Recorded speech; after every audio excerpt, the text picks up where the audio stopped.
his farewell season, Richard Petty's career has been recounted, undoubtedly embellished, and his presence has been endlessly hyped. Richard, for one, and I, for two, will be glad to see the end of the hype. Point is, if we judge this career by what's been said in the last 12 months, there wouldn't be a wart in sight. And in fact, what Richard said a long time ago was, it ain't always pretty.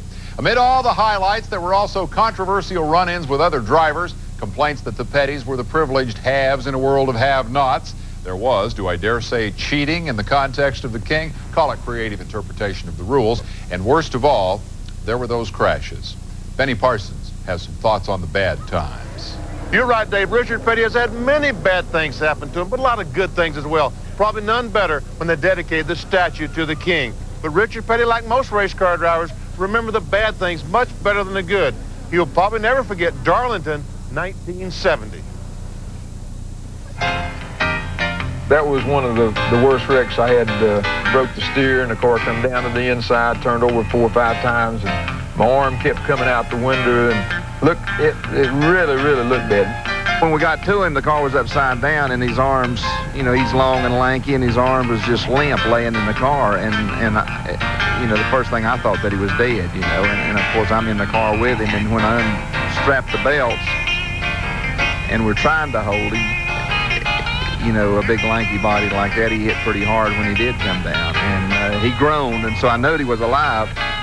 The 1976 Daytona 500, a classic Petty-David Pearson battle, results in the ugliest but most memorable finish in history. As they hit the banking, they're 3 abreast with a lap car. Pearson moves in front of the STP Dodge. Petty comes back to the inside. They almost touch as they move down low in the banking. They're going to be side by side as they exit the bank and head for the finish line. Richard Petty goes back in front. They both spin. They're in the wall. Petty is slamming into the wall. He's coming down toward the finish line. Will he make it? He's still moving. The car stops 300, 400 feet shy of the finish line. Pearson is still running. Here's Petty trying to fire to come across the line. David Pearson moving down through as they come to the stripe. The winner is car number 21. At the time, he didn't know it, but he had me beat. If he hadn't come over and you know, and at least hit, people want to know if I was mad, and I said no. I remember exactly what I said. I said, no, I'm not mad. But if I hadn't won the race, I believe it would have been, you know. After Pearson, Richard's biggest rivalry came with Bobby Allison. There were times when he wanted to run on the same part of the racetrack that I wanted to run on. Exactly. And somehow I was able to get my car up to a good enough speed that I could be there on that part of the racetrack that he wanted to be on, where a lot of the other guys couldn't keep up.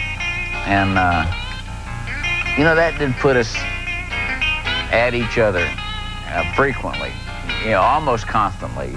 One of the enjoyments that I've had along the way is being able to be a pain in the neck to Richard Petty. There were younger challengers, including Darrell Waltrip, who learned some hard lessons from the King fast. Well, you can see it happening right before you. They're coming to turn 3. 2 more turns to go. Richard Petty still side by side. Donnie Allison is still hanging in 3rd. Oh! Petty has got the lead. There comes Waltrip down below him as Petty slid up high. Donnie Allison trying to move past Petty into 2nd place. They're coming to the finish line. It is Darrell Waltrip winning the Rebel 500. Petty is 2nd. I didn't get the full impact of what Richard Petty meant to this sport or who he was until I actually started to compete in it. When I stepped it up a notch and I got to run in that crowd, I was a little bit eager. That's when I really got to know Richard on a personal basis, and I'm talking like up close and personal, you know. He got the longest, get him to show you this finger right here sometime. He can stand 4 feet away from you and poke you in the chest with this finger, and it's crooked. I don't know whatever happened to him. When he comes up to you and he takes that long finger and starts pointing you in the chest, poking you in the chest, and looking at you through those dark glasses, there's some beady little eyes in behind them little dark glasses, I'm here to tell you. I watched him on the truck.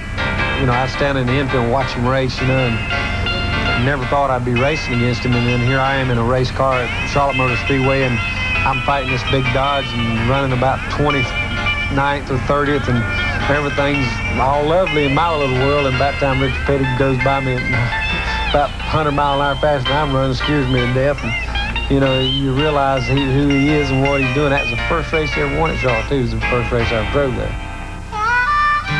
The Petty name managed to escape most controversy until win number 198 at Charlotte. Bill France runs NASCAR, and he comes in and he starts talking. He says, okay, so, you know, they got you on this tire deal, so we're going to have to work out something here, you know, have penalize you and fine you and all that. I said, okay, so they was working on something. And dadgum if they didn't call up there and say, hey, guys, your motor's a little bit big here. You know, and man, we just both throwed up our hands in. I said, oh, me. I said, we're in deep trouble here.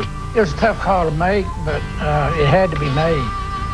And we did not put the engine, when I say we, NASCAR, did not put the engine in the car, nor the tires on the car.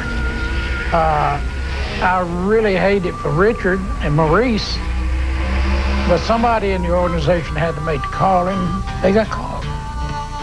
Perhaps the King's darkest moment came in 1988 when the hushed Daytona crowd thought they may have seen the last of the King.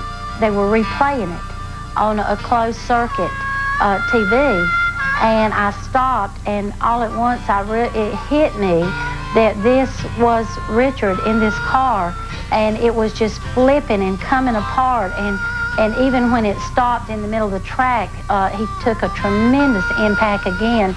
And I thought, the first thought in my mind was that they're not being truthful here. You know, I know he must be dead. I walked back to the area where they had brought him in, and there he lay, and he smiled, and there was not a scratch on his body.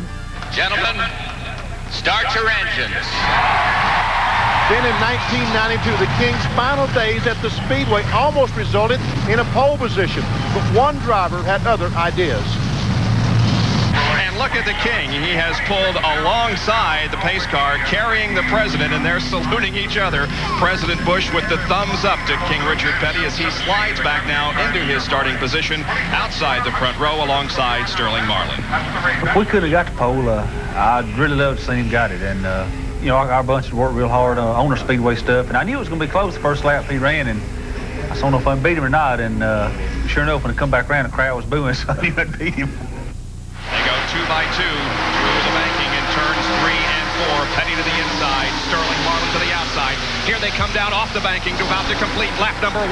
Who is going to have the lead? They're side by side as they come down. Richard Petty is going to lead it. Magic, Ned. Yes, sir. That was great.